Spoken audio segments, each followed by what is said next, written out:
Polytechnic in Paris and was presented to over 100 members of the European corporate boards of directors as a part of the Institute Luxembourg Borgisch des it's too much French German. That's Luxembourgish. That's Yes. enough. We can move on. Yes, that's Luxembourgish. I don't know that language. A new member training. She also represented the organization in Brussels during the legislative discussion with members of the European Commission on the importance of corporate and social responsibility in Europe. Um, our our next guest also is Nataki Osborne Jelks. She is a nationally recognized leader in engaging urban communities and youth of color in environmental stewardship through hands-on watershed land restoration initiatives, environmental education and training. In 2001, Jelks co-founded the Atlanta Earth Tomorrow program, National Wildlife Federation's multicultural youth environmental education and leadership development program that engages in urban youth and investigating causes of of environmental challenges, helps them to connect to nature, fosters their leadership of youth-led community action projects, promotes civic engagement, and nurtures leadership skills for building personal environmental stewardship. So I would like to welcome you both. Thank you so much for being on today. I look forward to hearing your talk. Well, thank you so much for inviting us, Angela, to be a part of this conversation. One of the things that I found that was so interesting about Dr. Jelks, and one of the reasons why I wanted to have this conversation with her is one, because she's in Georgia and we understand everything that's going on in Georgia right now, but also because of her environmental background. And because she has worked with a lot of vulnerable communities. And for that reason, I thought that she would be an excellent person to have this conversation, especially as we celebrate the 50th anniversary of Earth Day. So with that being said, Dr. Jelks, I want to thank you again for having taken the time out to have this conversation with me. And so I want to start off by saying, understanding that right now, actually probably tomorrow, in Georgia, you're going to be experiencing some storms. Just yesterday, or relatively early last night, or last night, early morning, California had an earthquake. Then in just a couple of weeks ago, two tornadoes hit Oklahoma. So my question to you is, because you have been on the state level as well as on the national level, are there any conversations that are happening with our government in the midst of this crisis, this health crisis? Is there any conversation about what impact this has on climate, on the climate change epidemic as well, or the climate crisis as well? Thank you, Tannis, for inviting me to be a part of this conversation. What I'm finding, and I'm not in every circle, but what I'm finding is that there are not enough conversations happening with respect to us looking at the intersection of these challenges. We have, the pandemic, the COVID-19 pandemic, which is, understandably taking up a lot of energy to address. Because it's immediate, it's now, and we'll continue to see, things happen over the next days, weeks and months. And then you have the climate crisis, which is just as urgent, but is playing out on a longer time scale.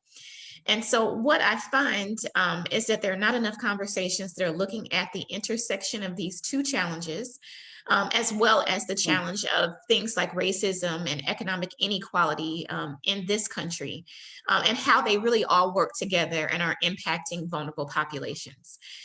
So what I'm afraid of is that we're looking at these problems individually, and if we continue to look at them individually and address them individually, then finding solutions or trying to advance solutions on one side might actually worsen some of these other challenges. And so that is the key thing. Yeah, you're absolutely right on that. And that actually goes into my next question, because there are preconditioned pre-existing conditions that attacked people of color, especially like respiratory and cardiovascular health issues. And it makes it harder for like these people to even like deal with a COVID-19 situation. And in most cases that we're finding that a lot of these vulnerable communities are in polluted areas.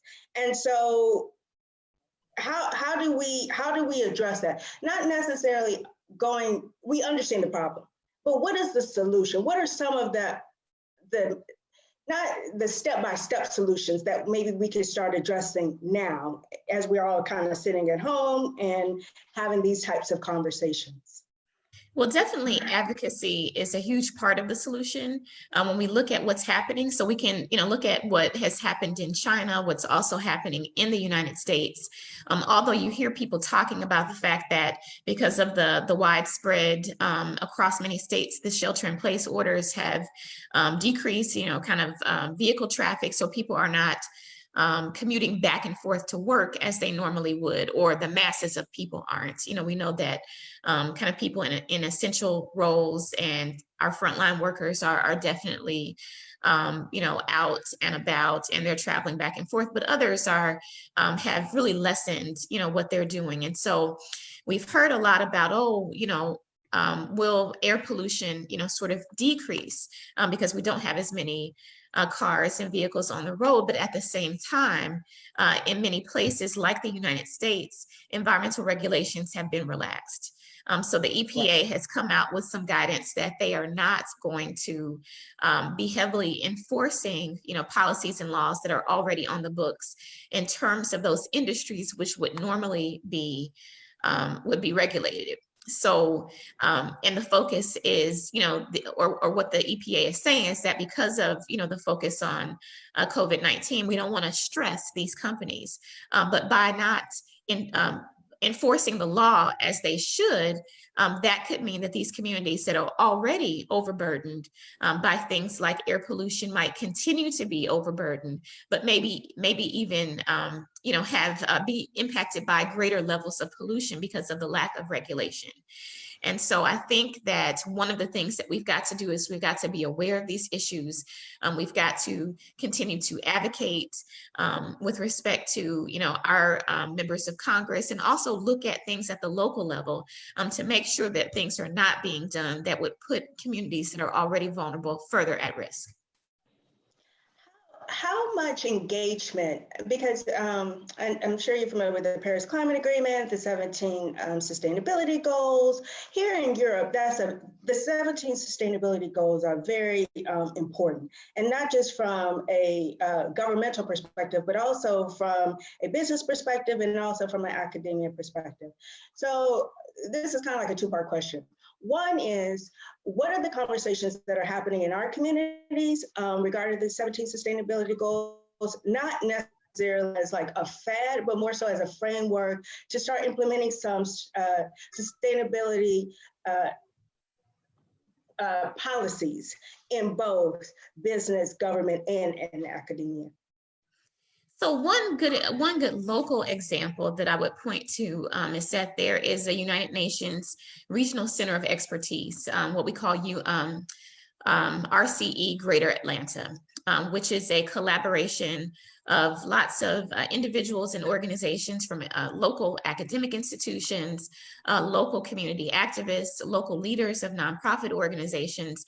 And we have been coming together for the last, I guess, year and a half or so, maybe a little bit longer, to look specifically at the 17 Sustainable Development Goals and to try to figure out how we can uplift, those goals through the work of this collaborative network, and really elevate things like education, things like equity. And we had, before COVID-19, began to focus specifically on climate change as the key, climate change education, as kind of a key focus of our efforts. And so now, after this pandemic has kind of, taken foot, we're now sort of reshaping our strategies in the context of COVID-19 and what we're all dealing with.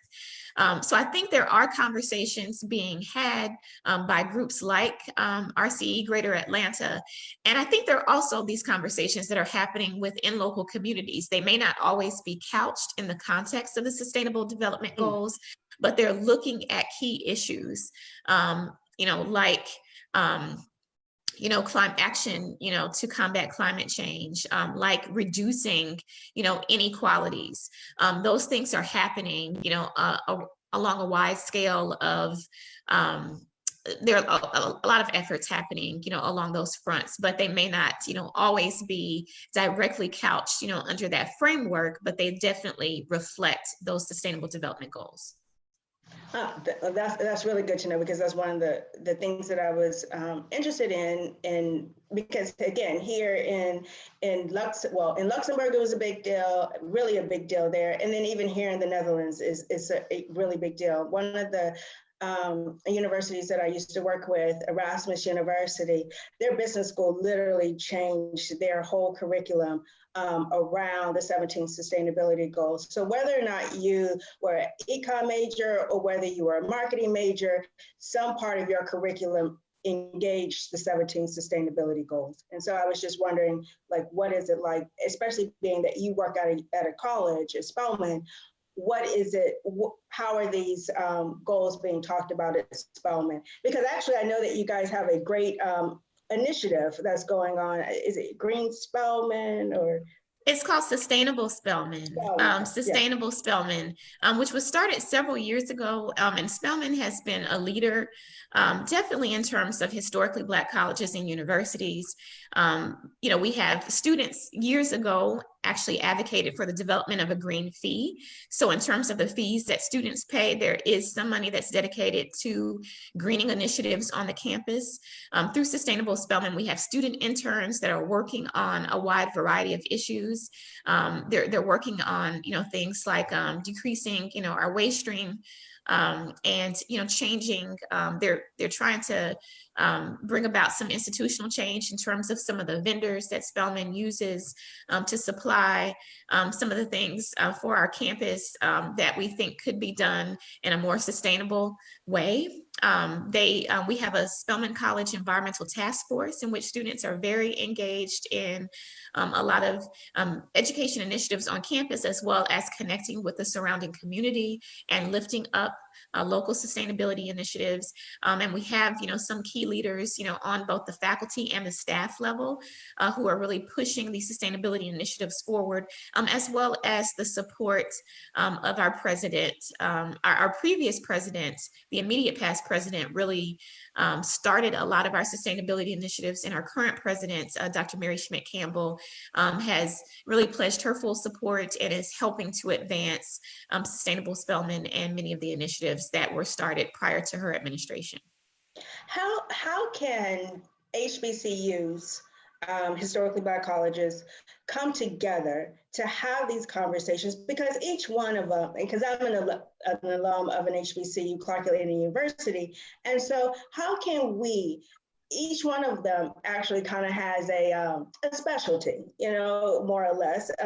Clark being for film and TV, Spelman for almost everything, but mainly for economics and biology. So then you also have like Howard in DC and Texas Southern. How can we get our HBCUs together and have this kind of conversation about sustainability? Also, because most of these universities are in, for lack of a better term, impoverished communities. And so how can we kind of start rolling out some initiatives as a collective on this topic? So in some regards, there's some initiatives that are already happening. So there's the HBCU Green Fund, which is housed at Clark Atlanta University, that's being led by Felicia Davis. There's also the HBCU Climate Change Initiative that comes out of the Deep South Center for Environmental Justice in New Orleans, Louisiana, and it's being headed up by Dr. Beverly Wright, who is a leading environmental sociologist and environmental justice scholar, and she works collaboratively with Dr. Robert Bullard, who used to be at Clark Atlanta University. He's at Texas Southern now, and so they have been convening through the HBCU Climate Change Initiative, I believe perhaps like an annual conference to bring together HBCU leaders, student leaders, as well as faculty advisors. Students present their research. They have a lot of strategy sessions, a lot of, kind of conference sessions that are bringing about sort of the latest and greatest in terms of, climate change, how it's impacting vulnerable populations, how HBCUs can be involved. And they also have been able to get some HBCU students to some of the international meetings, some of the COP meetings on climate change.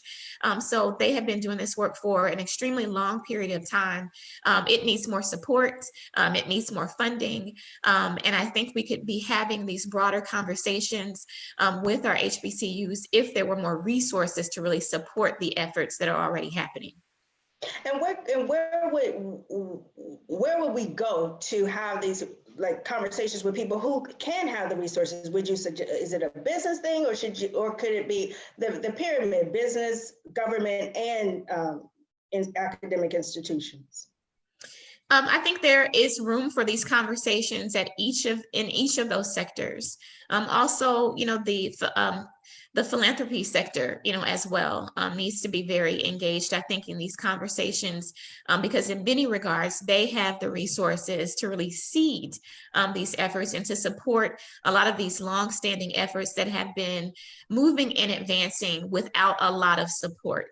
And so the philanthropic sector really has, I think, a huge opportunity to not only help these conversations to continue, but to help seed some of the action that comes out of these conversations as well. Thank you. Thank you. I think I have one final question for you. And actually, it was a piggyback on the previous conversations talking about the rollbacks that the federal government has done now. As we are going into this 2020 election, what are some of the things that you think that we need to have with the candidates, both on the local, state, and federal level, to make sure that these type of conversations are put on the platform? Well, I think we've got to push for and look for and vote for candidates who are going to be working, for our self-interest, for our collective self-interest. When we think about things like how you handle public health emergencies, when we see the numbers, the death tolls rising on a daily basis, and even though we're at this point where, some states like Georgia are, saying we're going to be, open for business again. And we have, some suggestions from the head of our national government that, people should be pressing for that sort of thing. We've got to look at the data. We've got to look at the numbers and who's going to be attentive to what's really happening and making responsible choices about how we protect and safeguard the American public. At the same time, and we can't, we really can't distance these things from one another, who is going to be making sure that we do all that we can to do our part to reduce greenhouse gas emissions, that, climate scientists are telling us that we've got to reduce those emissions by about 50% in this next decade, or we will be at sort of a point of no return in terms of the climate crisis. Who is going to be attentive to those issues? And then we have these other systemic issues of racism, of economic inequality and inequities that really that plague this entire nation and have been plaguing this nation for years and years and years now. who is going to address those issues, and how can we look at ways to address these issues collaboratively, to do what some organizations call multi-solving, to look for solutions that will address these three issues kind of in tandem. So we have to look for candidates who are going to be proactive enough and forward thinking enough to address all of these crises that we are currently facing as a country. Well, I thank you so much for taking the time again to have this conversation with me. And I just want, well, we have a few more minutes left. I just wanted to put any questions or comments to, I guess, the audience, the virtual audience that's out there regarding this topic. So I'll, leave the last 5 minutes for that. While we're waiting for some questions, I just wanted to thank you both for coming. Your comments, your discussion is completely in line with our previous outside of the comedy that we've had about the rollbacks. In fact, our next guest is going to talk about the rollbacks that the Trump administration has done. It's shocking that at this time they've decided to relax EPA standards. At this time, we should intensify them, I think. You know, we don't need more chemicals or bad things in the air to hurt people right now, or the water. I don't know. Let me see if we have any questions. We do not. You were pretty thorough. You were pretty thorough. But definitely it's a little bit concerning that Georgia is going to open back up. And some of these other places are going to open back up. And isn't it in Georgia they're opening like hair salons and stuff too? Yes, hair salons, barbershops, tanning salons, what is it, tattoo parlors, all sorts of places where people would have contact with others. It is crazy. So there's a lot of work to really try to message to people, despite what the governor is doing. Just stay home.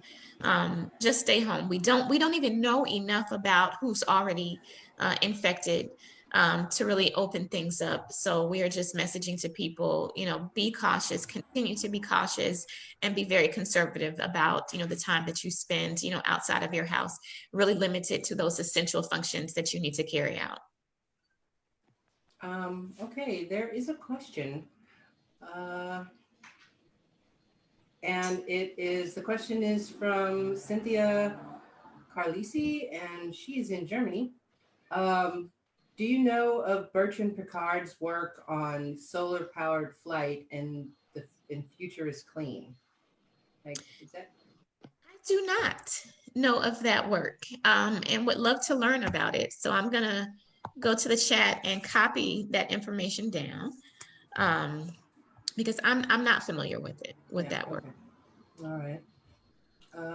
Is there anyone else let me just check Facebook really quick and see if anybody, people on Facebook can also ask questions if I'm really diligent and keep looking every 2 seconds. No, not at the moment. There isn't a question, but thank you so much, both of you, for coming on, and please stay safe, especially you, Dr. Jelks, in Georgia.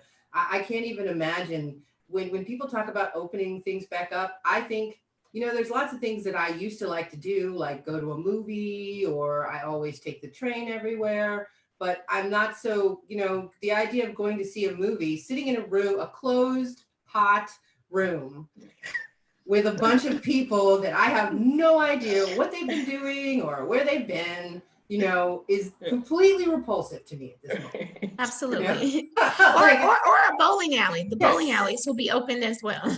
Yes. I mean, it's like some stuff where people are sweating and, gyms, they're opening gyms. Yeah. Or at least have gotten the directive that they can. My husband read this article that said that when you jog, you leave like a trail of virus, if you have it behind you, that can last for, a good 10, 15 minutes.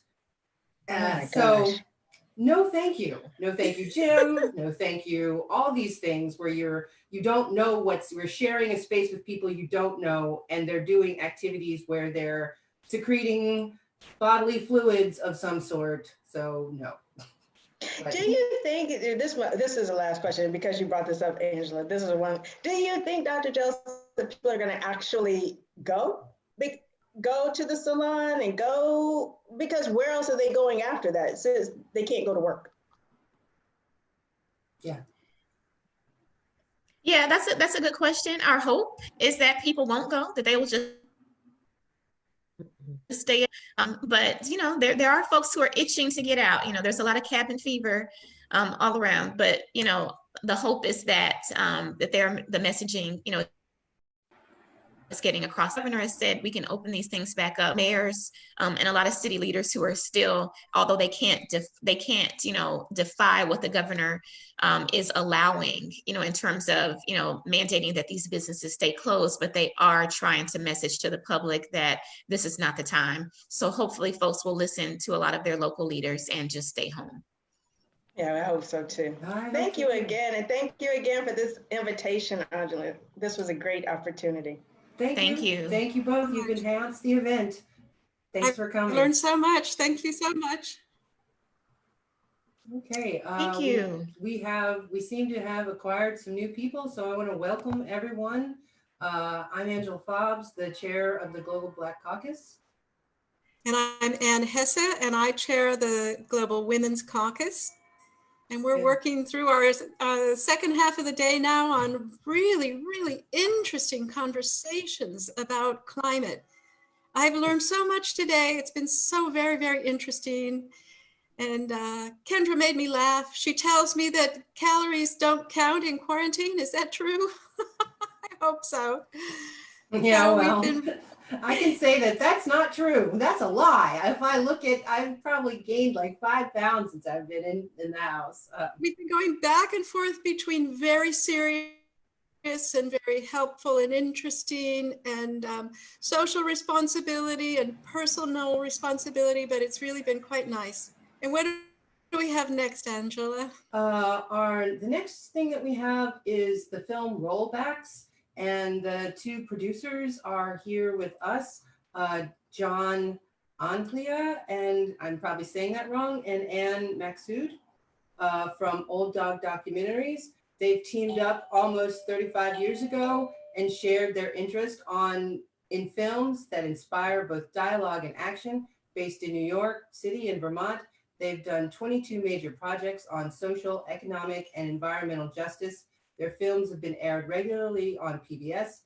Additionally, ABC, CBS, and the United Nations, the Smithsonian, and on Capitol Hill. Their award-winning film, 2014 film, The Wisdom to Survive, explores how unlimited growth and greed are destroying the life support system of the life support system of the planet, the total fabric of society, and the lives of billions of people.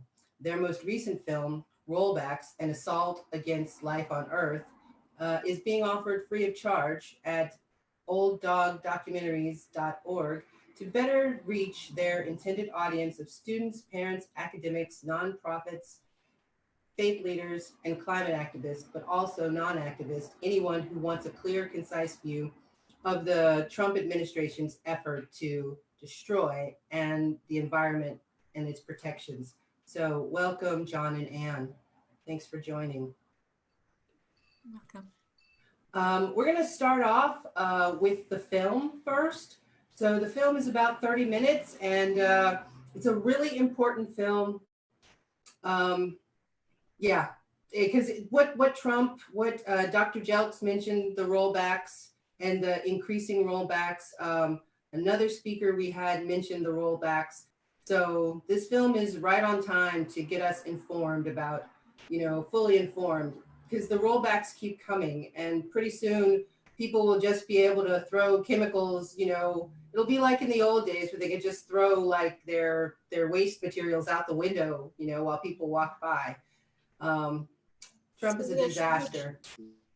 We'll show the film and then have a good discussion afterwards. So yes, you might jot down your questions as the film goes by. That's right. It's quite dense and full of amazingly horrible information. Yeah, so you can write your questions in the Q&A box. And I'm gonna turn off my video, mute my mic, and we'll begin the film right away.